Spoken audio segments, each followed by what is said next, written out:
നമുക്കൊപ്പം ഇപ്പോൾ Shri C V Balakrishnan എഴുത്തുകാരൻ സാഹിത്യകാരൻ ടെലിഫോൺ ലൈനിൽ ചേരുന്നുണ്ട്.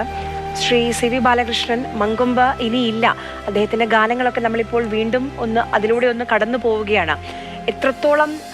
എത്രത്തോളം മലയാളികളെ സ്വാധീനിച്ച, അല്ലെങ്കിൽ ആ ഒരു കാലഘട്ടത്തെ 70കളിൽ മലയാളികൾ അത്രമേൽ ഇഷ്ടപ്പെട്ട നെഞ്ചിലേറ്റിയ ഗാനങ്ങൾ, ഇപ്പം നമ്മളിപ്പോൾ കേട്ട പത്മതീർത്ഥക്കരയിലാണെങ്കിലും ശരി, എല്ലാ മലയാളികളുടെ മനസ്സിൽ എന്നും ഉണ്ടാകുന്ന കുറേ ഗാനങ്ങൾ. ഹലോ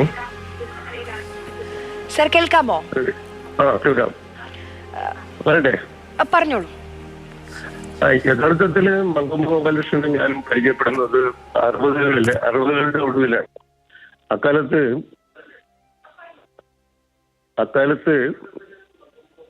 മങ്കൊമ്പ് ഗോപാലകൃഷ്ണൻ മലയാളത്തിലെ ഒരു നിരൂപകനായിരുന്നു. മാതൃഭൂമി ആഴ്ചപ്പതിപ്പില് വളരുന്ന സാഹിത്യം എന്ന് പറയുന്ന പങ്ക്തിയിൽ പതിവായിട്ട് നമ്മുടെ വലിയ നിരൂപകർക്കൊപ്പം എഴുതിയിരുന്ന യുവാവായിരുന്നു മങ്കൊമ്പ് ഗോപാലകൃഷ്ണൻ. അതേസമയത്ത് അദ്ദേഹം മദ്രാസിയിൽ നിന്ന് പ്രസിദ്ധീകരിച്ചിരുന്ന അന്വേഷണം എന്ന് പറയുന്ന മാസികയുടെ സഹപത്രാധിപരുമായിരുന്നു. ഞാനതിൻ്റെ ഒരു വരിക്കാരനും വായനക്കാരനുമായിരുന്നു. അങ്ങനെയാണ് ഞാനും മങ്കൊമ്പും തമ്മിൽ പരിചയപ്പെടുന്നത്. ഞാനന്ന് യൗവനത്തിന്റെ തുടക്കത്തിൽ മങ്കൊമ്പിനെ കുറച്ചുകൂടെ പ്രായമുണ്ടായിരുന്നു.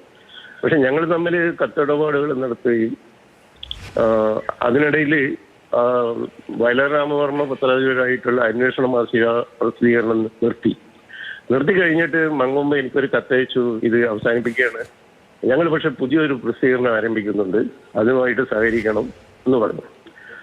അപ്പൊ അതിന് കൂട്ടത്തിൽ എന്നോട് പറഞ്ഞു, എന്തെങ്കിലും എഴുതാറുണ്ടെങ്കിൽ വല്ല രചനയും ഉണ്ടെങ്കിൽ അയച്ചു തരണമെന്ന്. അങ്ങനെയാണ് ഞാൻ എൻ്റെ ഒരു കഥ ആദ്യമായിട്ടൊരു പ്രസിദ്ധീകരണത്തിന് അയക്കുന്നത്. ആ കഥ പ്രസിദ്ധീകരിച്ചു വന്നത്